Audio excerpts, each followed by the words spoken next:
एक तरफ जहां नवाब और हीर का रिश्ता धीरे धीरे गहरा हो रहा है, वहीं दूसरी तरफ निर्मित की चालबाजियों ने कहानी में नया तूफान खड़ा कर दिया है। डांस कंपटीशन में नवाब हीर का जलवा, फेल हुए अर्जुन टीना। हीर और नवाब इस प्रतियोगिता को जीतने के लिए दिन रात मेहनत कर रहे हैं और पूरी तरह से तैयार हैं।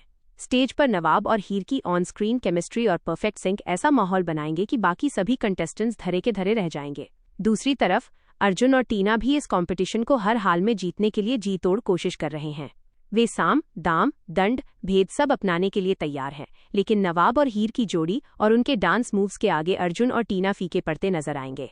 जज और दर्शक नवाब हीर के परफॉर्मेंस से इतने प्रभावित होंगे कि प्रतियोगिता में बाकी सब लोग फेल होते दिखाई देंगे। कहानी में असली मोड़ तब आता है जब जश्न और कंपटीशन के माहौल के बीच हीर का दिमाग एक नए सस्पेंस की तरफ जाता है। कांड के पीछे हीर को अब सीधा निर्मित और उसके सहयोगियों का हाथ होने का पूरा यकीन हो चला है। वो कोई मामूली हादसा नहीं बल्कि एक सोची समझी साजिश थी।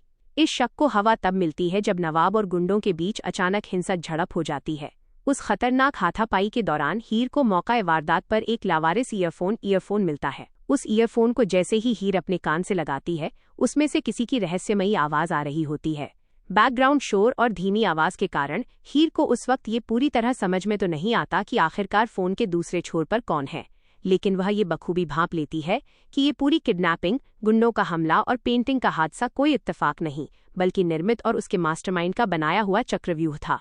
निर्मित के इस खौफनाक प्लान का सच उगलवाने के लिए हीर एक ऐसा दांव खेलती है जो सबको चौंका देता है। हीर जानबूझकर निर्मित को अपने घर में ही रुकने की पेशकश करती है। जब नवाब को पता चलता है कि हीर ने निर्मित को घर पर ही मेहमान बनाकर रोक लिया है, तो वो बुरी तरह हैरान और आग बबूला हो जाता है।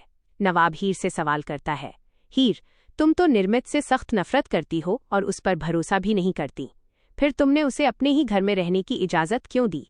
तब हीर बहुत ही शांत और रणनीतिक अंदाज में नवाब को समझाते हुए एक मशहूर कहावत दोहराती है, अपने दोस्त को पास रखो लेकिन अपने दुश्मन को उससे भी ज्यादा पास रखो।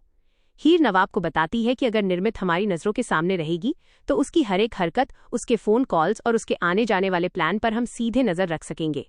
उसे आजाद छोड़ देने से बेहतर है कि उसे अपने ही घर में रखकर उसकी हर चाल का पर्दाफाश किया जाए। क्या हीर बेनकाब कर पाएगी असली गुनहगार को? हीर का ये खतरनाक दांव निर्मित को मात देगा या फिर निर्मित उल्टा हीर और नवाब के बीच फिर से कोई नई दरार पैदा करने में कामयाब हो जाएगी? क्या हीर उस ईयरफोन वाली रहस्यमयी आवाज के पीछे छिपे असली चेहरे को बेनकाब कर पाएगी? ये देखना वाकई दिलचस्प होगा कि क्या नवाब और हीर इस साजिश का शिकार होने से बच पाते हैं या निर्मित का अगला प्लान उनसे भी ज्यादा खतरनाक साबित होता है। पहले जानने के लिए हमारे चैनल को लाइक और सब्सक्राइब करना बिल्कुल न भूलें।